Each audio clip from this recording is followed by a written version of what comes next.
સાહેબ આંબેડકરનું બંધારણ ખતમ કરવું છે અને આદિવાસી ઓબીસી અને દલિત સમાજને મળતી અનામત ખતમ કરવી છે। એટલા માટે 400 સીટો લાવવાની વાત કરે છે।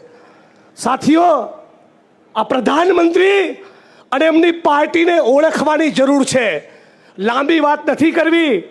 ટૂંક સમયમાં જેની દાદી ઇન્દિરા ગાંધીએ આ દેશ માટે છાતી પર ગોળી ખાધી, એ ક્રાંતિકારી વીરાંગના પ્રિયંકાજી આપણી વચ્ચે ઉપસ્થિત થવાના છે। ત્યારે ખાસ બનાસકાંઠાની, સમગ્ર ગુજરાતની અને દેશની બહેનો અને માતાઓને ખાસ યાદ કરાવવા માંગુ છું।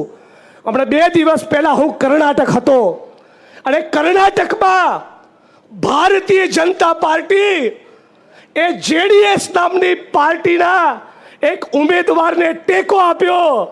કોણ ઉમેદવાર? એક એવો ઉમેદવાર